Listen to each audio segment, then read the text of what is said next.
What is going on, YouTube? I am Germ here. Today we have another solo queue pick coming to you, another video breaking down a top laner that is wreaking havoc on solo queue. It's going to be really annoying for you guys in the future. So if you're a top laner, I'm sorry, but we got to do this. This is a video that people are interested about, that we got to talk about, I got to break down.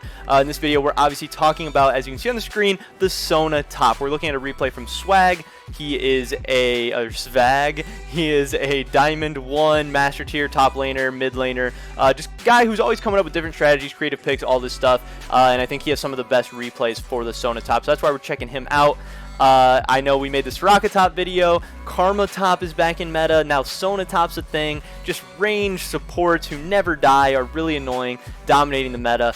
So if you're a top laner, I'm sorry, but again, this is your way to hopefully gain some free elo, because this SONA top, all those supports top, they're having some crazy win rates, they're showing a ton of success. So in this video I want to break down how to make the SONA top work, why it works, and how you can use it to hopefully gain some LP for yourself. First up, we're going to be taking a look at the runes. The rune setup is actually really interesting. It is Dark Harvest into Taste of Blood, Ghost Poro, Relentless Hunter, Presence of Mind, and Cut Down. Cut Down works really well on SONA because you have a really low health pool, so you're going to be getting that Cut Down active a lot. Dark Harvest, you're just going to have a ton of poke. You're going to be hitting like a truck, actually.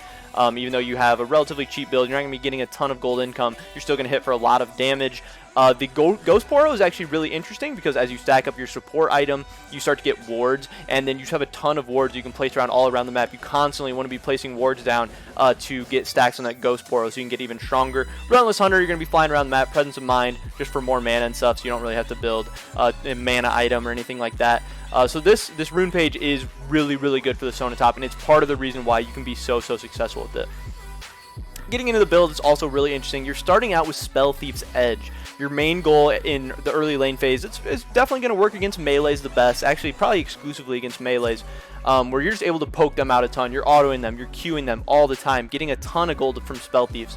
Your SONAs, you're probably going to have a hard time farming. You're probably going to be down in CS, especially in the early game. But with that gold coming in from the SPELLTHIEFS Edge, you're going to be getting supplemental income on top. So hopefully you should be staying relatively even in gold, if not even ahead in gold. For your small investment into your SPELLTHIEFS Edge at the beginning of the game, you're actually going to be getting a ton of stats and stuff as the game goes on. That's just coming in passively as you upgrade that item. So that's actually super good. Since that item upgrades on its own now, you're going to be getting a ton of value out of that. The rest of the build, you're going to be going Sorks into Lichbane into Magi's, because you're hopefully just going to be staying alive, racking up a ton of assists, helping your team out, flying all around the map. I know when Zwag plays this, he likes to roam a ton. I haven't seen a lot of other people roaming just as much as him, but he actually has a ton of success just roaming everywhere, kind of sacking his lane in terms of helping the rest of his team out all around the map and getting like Dark Seal stacks and all that stuff. And then for your other items, you go Rapid Fire Cannon to help you get even more poke off, be really annoying, and then finally a Death Cap just to get that solid AP so you can scale into a monster, because obviously your Dark Harvest SONA, you're trying to be really strong in that late game. And in this game, you saw he's laning against a Darius, and he does very well this game, like 3-1 and 16 or something. Darius is obviously one of the scariest lane bullies. SONA, you imagine that would be a very bad time for SONA. But if you're able to beat something like Darius, you can have success against anything. Why this pick works and why supports in the top lane are really strong right now is because everyone says that it's hard to have a ton of impact through the top lane. Top lane's a dog roll. There's not enough going on top lane. Bot lane's so strong with all the dragons and all this stuff. So you kind of have two options as a top laner. You can be that guy who TP's bot for those 5-man bot plays and tries to snowball the game through that, or you can be the guy who stays top, scales into a monster, and just becomes a support for his other roles that are actually able to carry the games and stuff. And I think that's a big reason why supports are having a ton of success in the top lane. They make melee's lives a living nightmare. And this SONA pick is really crazy. It has a 54, almost 55% win rate plat plus. There's not as many as the pro players pulling it out or anything like that just yet, but it is a pick that is dominating solo queue. The pick rate isn't there yet, but the win rates are there to back it up, and I think it's something you guys should definitely be pulling out. The highest play rate is actually with Ignite Flash, and it has some decent win rates, but the higher win rate is actually Barrier Flash, which I think makes a lot of sense. You know, if you're really trying to get up in somebody's face and kill them with that Ignite early and be really annoying, and you're more confident on the SONA, the Ignite can be good. I mean, it's got something like a 57% win rate, something crazy. It's still very good, but that Barrier, it's, you know, pushing up to the 60% win rate. With a lower play rate, I don't know why, but I think it makes a lot more sense. You're trying to stay safe. Just similar to that Soraka, where you want to be able to avoid dives, you want to stay alive, you want to, if you do take a bad trade or end up in a bad spot or get ganked, you want to have extra ways to stay alive.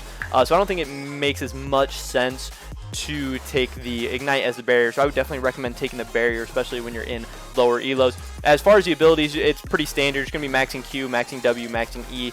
Part of the reason why this is able to work so well is the recent massive E buffs to Sona, where her E just allows her to fly around the map. So even in top lane, if you do happen to take a bad trade, you just press E and you fly away from them. They really struggle to keep up with you. You can get in, harass them, poke them out, and then just E away. You're such a good support to your team. Sona's support is so strong right now. She's really a strong, very broken champion right now. So just finding more and more ways to get her onto your team. It can be a little safer because in bot lane you have engaged supports like Leona, Nautilus, Thresh, where Sona can kind of get caught out and die in the early game and maybe not be as safe. Where in top lane, as crazy as it sounds, you might be a little safer. Playing against melees that don't have as hard engage and that snap, just one button, get onto you and kill you. Where you can just sit there, poke them out, play safe, back up, try and set up a freeze. Again, you are melee into range, so you should have a pretty good time setting up freezes and stuff, especially in lower elos where people have kind of piss poor lane management and wave management, all that stuff. So that's how you can make this pick very, very effective. Then obviously Sona always scales like a monster. If you can get out of the early lane phase, you just are able to help out your team so much. Obviously, you're going to struggle dealing with split pushers a little bit. You aren't going to be able to really play the side lanes as effectively. But once you get in team fights, your Q is going to just hit like a truck. You're going to be taking like quarter health from people, especially squishies. You can land that onto like an important target, mid lane or AD carry, whatever. Help your team out so much. So if you haven't heard about Sona top lane, if you haven't thought about pulling out this pick, definitely something I would recommend trying out. Again, this one is a little harder to pull off. Sona has such a small health pool that she is not very forgiving. You need to have nice positioning. You need to really space with your autos and your Qs and stuff. But if you are good at that, if you are good at Sona, if you like playing those range type top laners, especially in the melees and just really bullying people and making their life a hell, then Sona's a pick you want to entertain. I think the Sona, the Soraka, and the Karma are all very, very good right now. And it seems like maybe this would be something where you need to have like a duo or something, but they're having really good success in solo queue. So I think this is something that as long as you're into a melee, that you could really just pull out any time. But that's pretty much it for this video today, guys. Just wanted to get out this Sona top lane guide to you guys, talk about the build, talk about the runes, talk about the strategy, the thought process going into it. So if you see it in solo queue one day, you can know how to handle it. Definitely just got to set it behind early, get it going. Don't let it run away. Don't let it stack up its Dark Harvest, because then the game's probably just over. It scales super, super hard. And if it's something that you're interested in pulling out, you have all the best information, so you can hopefully win a ton of games, because that's what I'm trying to do here on this channel. I want to help you guys out. I want to have you guys achieving the highest ranks, gaining all that LP, having an awesome Season 10. Definitely drop a like if you enjoyed this video. Leave a comment down below. Are you going to try out Sona top? If you do, let me know how it goes. Also, leave a comment down below what champion, guide, strategy, whatever do you want me to make next, and I'll definitely get on that, because I always want to be making content that you guys enjoy. Subscribe, stay updated on all of my latest content, guides, strategies, tons of League of Legends content coming your way for Season 10. With that being said, hopefully I see you guys in the next video. Until then, peace.